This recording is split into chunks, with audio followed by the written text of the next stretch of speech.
Bonjour chers élèves. Aujourd'hui, nous allons parler des médiatrices, médianes, bissectrices et autères dans un triangle isocèle. L'objectif de cette séquence est de prouver qu'un triangle est isocèle. D'abord, un triangle isocèle, c'est un triangle qui a deux côtés égaux. Par exemple, le triangle ABC, on voit que le côté AB est égal au côté AC.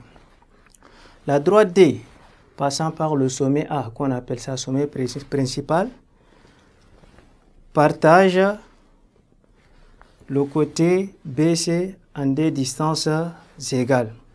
Cette droite-là est appelée axe de symétrie.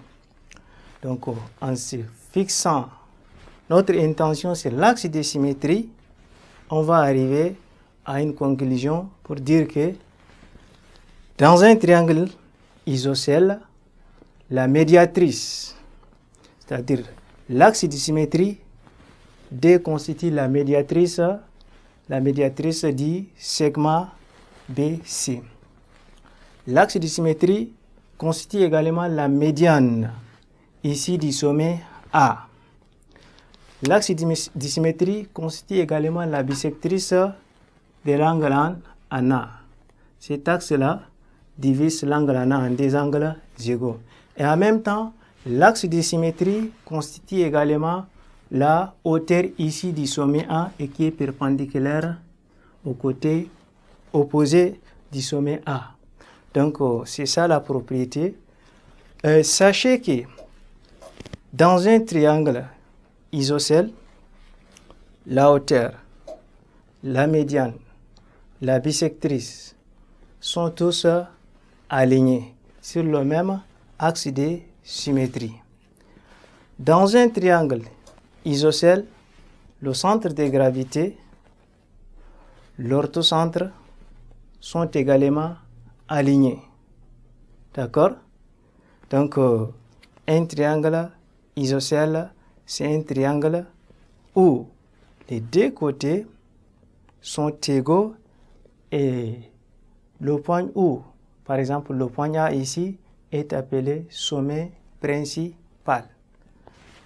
Donc, cet axe-là, il joue en même temps la médiatrice, la bissectrice, la médiane et la hauteur ici du sommet A.